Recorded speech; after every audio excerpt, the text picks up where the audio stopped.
সংসারের মধ্যে অশান্তি শুরু হবে। আপনাকে মেনে নিতে হবে, স্বামীর প্রত্যেকটা সিদ্ধান্তকে আপনাকে হাসি মুখে মেনে নিতে হবে। আমার প্রিয় মা ও বোনেরা, আমার হাতে সময় নেই, না হলে আমি আরেকটু বিস্তারিত বলতাম যে আল্লাহ রাব্বুল আলামিন তো আমাদের এই সফরটাকে শান্তিময় করার জন্য, দুনিয়ার জীবনটাকে সুখময় করার জন্য আমাদেরকে এই বৈবাহিক জীবন দিয়েছেন, সংসার দিয়েছেন।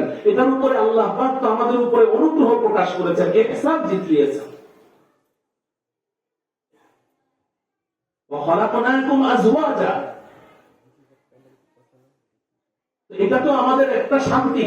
একজন স্ত্রীকে আরবরা কি বলে জানেন? একজন স্ত্রী স্বামীর জন্য কাসুল্লাম, সিঁড়ির মতো সিঁড়ি।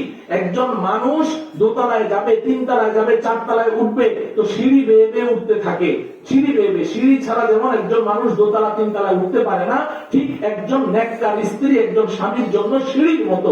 যদি নেককার স্ত্রী ঘরে থাকে তো স্বামীর দিন দিন শুধু তারাক্কি হতে থাকে, উন্নতি হতে থাকে। নেককার স্ত্রী তার উন্নতির পথে তার জন্য সহায়ক হয়, তার জন্য সহায়ক হয়, তার জন্য বাধা হয় না। নেককার স্ত্রী স্বামীর অশান্তির কারণ হয় না, বরং শান্তির কারণ হয়, প্রত্যেকটা কাজে তার সহযোগী। কিন্তু আজকে আমাদের এই দ্বীনি সমাজ না থাকার কারণে আমরা ভুল করছি। এজন্য আমার প্রিয় মায়েরা বোনেরা, এই সবকিছুর জন্য আমাদের দ্বীনি ইলম দরকার, দ্বীনি শিক্ষা দরকার।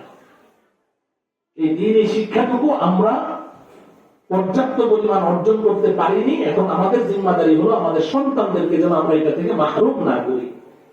যদি আমরা আমাদের সন্তানদেরকে এটা থেকে মাহরুম করি, তাহলে হাসরের ময়দানে কিন্তু তারা আমাদেরকে ধরবে। কারণ আমাদের উপরে আমাদের সন্তানদের এটা হক। এই যে বান্দার হকের কথা বললাম, পিতা মাতার উপরে সন্তানের হক হলো পিতামাতা সন্তানকে দ্বীনি শিক্ষায় শিক্ষিত করে গড়ে তুলবে। এটা আমার উপরে সন্তানের হক। আমি যদি আমার সন্তানকে দ্বীনি শিক্ষায় শিক্ষিত করিনি, আমার সন্তানকে আমি তার হক থেকে বঞ্চিত করেছি। এটার জন্য হাসরের ময়দানে আমার কলার চেপে ধরবে। কেন আমাদেরকে দ্বীনি শিক্ষায় শিক্ষিত করে গড়ে তোলেননি?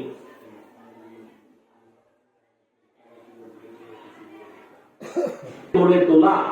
যদি আমি দ্বীনি শিক্ষায় তাকে শিক্ষিত করি নাই, হাসরের ময়দানে আমার কলার চেপে ধরবে, আল্লাহর কাছে অভিযোগ করবে, ইন্না আতা'না সাদাতানা ওয়া কুবারা'না ফাআদাল্লুনা আস-সাবিলা রব্বানা আতিহিম দি'ফাইন মিনাল আযাবি ওয়ালআনহুম লা'নান কাবীরা।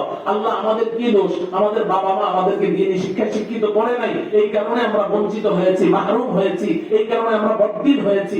আমরা দ্বীনের লাইনে আমরা ছিলাম না, আমরা গুনাহের লাইনে ছিলাম, নাফরমানির লাইনে ছিলাম। আজকে আপনি আমাদেরকে শাস্তি দিবেন, আপনার সিদ্ধান্তই চূড়ান্ত। তবে আমাদের একটা দাবি আছে, যদি আমাদেরকে শাস্তি দিতে হয়, আমাদের মা বাবাকে আমাদের ডবল শাস্তি দিতে হবে। নাউযুবিল্লাহ।